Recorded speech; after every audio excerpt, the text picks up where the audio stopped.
Hi, I'm Tom Scioli, author of Jack Kirby, The Epic Life of the King of Comics.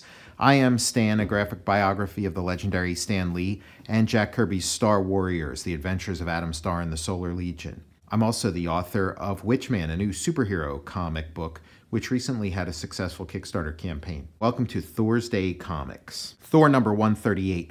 Beautiful cover. I like the little split here where you see the overworld and the underworld where the trolls reside. This time, instead of in Asgard, it's the subways beneath Manhattan. Great design. You got the full Thor. You've got Don Blake. He's being pulled down.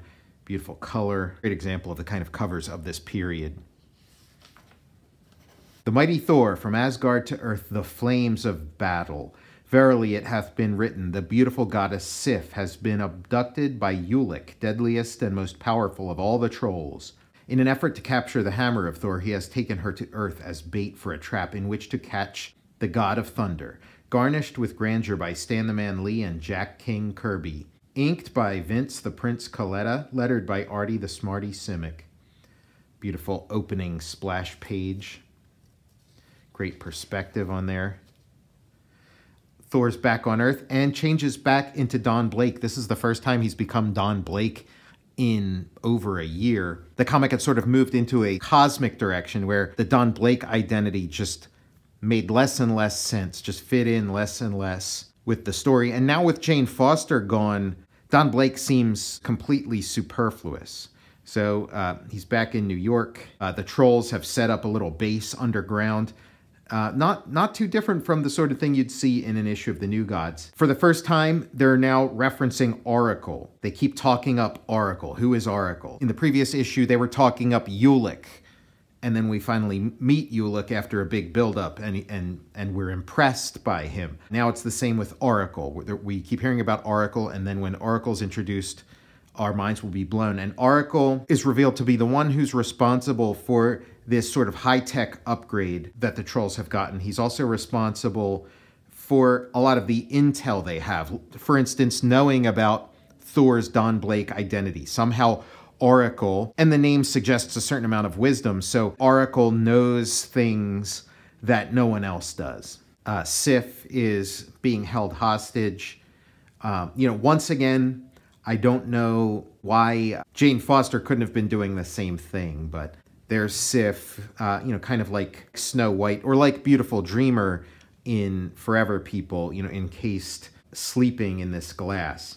And Ulik mentions, Garador himself trembles before my matchless might. So Ulik is Garador's general, his weapon, but could also be his rival. And we get a sort of a repeat of the setup on the cover. Works really nicely here, sort of the moment right before the cover image, and then the cover moment as Don Blake gets pulled down. Without Jane Foster in the story, Don Blake doesn't really have a life. Jane Foster was his social life. There weren't really any other supporting characters for Don Blake. So now Don Blake is mainly just sort of kryptonite at this point. He's a weakness for Thor to have that his enemies can exploit, a vulnerability. And Orikal has revealed all to them. They know about the cane and how it works. And he does a trick we've seen before where he goads them into striking it. And at the last minute, he touches the cane as they strike it. Now he's Thor. It's on. We get a rematch with Thor and Ulik. And we cut back to Asgard, where the battle, the war, the troll war, the war between the trolls and the Asgardian gods is in full effect. It's like a scene straight out of New Gods. Get thee to the palace royal. Lord Odin shall not refuse thy request for more warriors. I go onward for Asgard. I pray that noble Odin doth truly possess warriors enow. For throughout the Golden Realm it is ever the same. The enemy strikes where our defenses be weakest.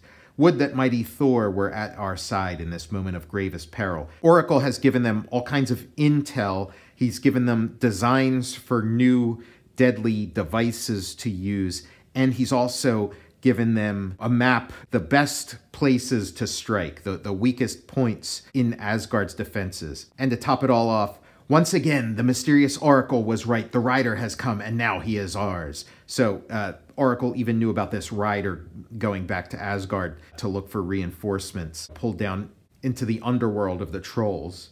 And now, after all this build-up for Oracle, Oracle is revealed. After Galactus, let's do that again. And so Oracle is sort of another form of that cosmic being from far beyond, with powers far beyond what we've seen before. Just, I mean, this is just an amazing little vignette right here. You know, half mystical, half science fiction. He's Oracle. He you know, sees far. He sees all, and so he has this little telescope growing out of his head. Garador, king of the trolls, is sort of lording his power over him. As powerful as Oracle is, he is trapped within this ring of fire. Who summons Oracle? Garador, your master. Never forget that you are my prisoner. Since that fateful day when you appeared from another universe, lost and bewildered, I have made you serve me. For only you possess the infinite eye which can see all that happens throughout the world, and only you possess a mind which can nullify the power of Odin himself by penetrating the eternal time stream. But I have imprisoned you in the one thing you cannot escape from, a sea of flame, unending volcanic flame, which we trolls alone can control. Yet serve me once more, aid me in destroying Asgard, and perhaps I'll allow you to return to your own universe. But if we fail, you remain captive here forever. And I do wonder if Neil Gaiman was thinking of this when he created that sort of first story arc of the Sandman, where the Sandman had been engaged in some sort of unseen, unknown battle that made him, you know, weak and lost and bewildered, and made this like very powerful being vulnerable enough to be trapped by a sort of lesser being who is using him for his own ends, while this, you know, imprisoned godlike creature bides his time. And now back to, you know, the rematch of Ulik and Thor. Battle rages on, and Thor has his hammer, Ulik has his pounders, and Thor's wrist is in pain. And he's got Thor on the ropes, and the rest of the trolls join in the fight. But Thor is triumphant. He finds Sif. And as he's trying to figure out how to get her out of there, he puts his hammer down, and this troll has a special device, again designed by Oracle, that draws Thor's hammer into itself. And now they have Thor's hammer. And as Thor runs to get his hammer, they escape via this dimension tunnel, which again, a precursor to the boom tube. This could be a scene in New Gods of Kalibak instead of Ulik, as you know, they retreat into the boom tube, and as the dimension tunnel fades, all that's left is solid wall. Thor's trapped on Earth. The tomb that Sif was encased in dissolves, and now they're stuck on Earth. Back on Asgard, Odin has donned his battle armor. What is this? Combat armor for the most majestic of all? My place is with my warriors. So be it. But sire, if any harm should befall thee, then others shall rise to fight in my stead. So Odin is ready to join the fight. And now more reinforcements, more troll reinforcements are pouring in. Amazing looking machinery designed by Oracle. So we have, you know, the mythic fused with the futuristic. These old gods have become new gods. As I mentioned in the previous issue, we're sort of seeing the birth of the aesthetic that is later embraced by games like Warhammer 40K, where you have these sort of, you know, troll and goblin armies, you know, armed to the teeth with heavy machinery. This is just a really great image. We're witnessing peak Kirby. And the battle is on. Never has the peril been so real, so unspeakably grave. Where then is the god of thunder? Where the enchanted hammer of my son, the mighty Thor? It does feel very high stakes. The stakes are higher than they've ever been, and just the way that Asgard and the gods of Asgard have been built up throughout this series, to have them face a threat like this, it really does feel dire, you know, just from the great buildup. And now Thor is anguished because He's lost his hammer, and if he doesn't find it in 90 seconds, he's going to turn back into Don Blake and be of no use to anybody at a time when Asgard and the universe needs him most. Next issue, To Die Like a God.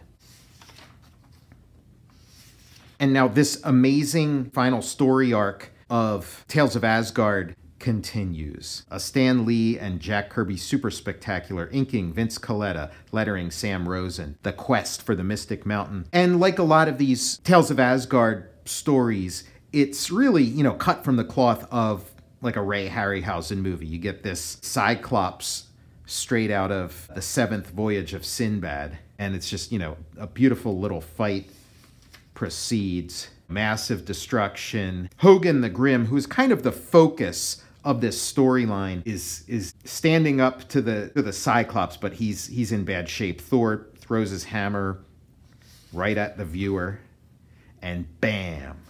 And now a wizard emerges. Who dares disturb the meditations of Wazer? Know you not that I have been probing the secrets of the eternal universe? 'Tis he, the one we seek. And so he will, you know, show them, tell them the secret of how to find the Mystic Mountain. To get this knowledge, they have to, you know, hold on to his mystic staff. Kirby will later use that same thing with Highfather in the New Gods. And he disappears. The knowledge we crave hath entered our brains. The Mystic Mountain is composed of purest crystal and rises from within the crater of the dreaded Jinni slave of Mogul. Then let us away, my limbs do hunger for the sweet taste of battle. So they're on their way to this crater where they'll find the Mystic Mountain. And a little bit of comedy at the end as Volstagg snores away. And next, Thor finds the Mystic Mountain. This is a really cool story. The visuals are top-notch, and it's just going to get better and better. I'm Tom Scioli, author of Jack Kirby, The Epic Life of the King of Comics. I Am Stan, a graphic biography of the legendary Stan Lee, and Jack Kirby's Star Warriors, The Adventures of Adam Star and the Solar Legion. I'm also the author of WITCHMAN, a new superhero comic book, which recently had a successful Kickstarter campaign. I'll see you next Thursday.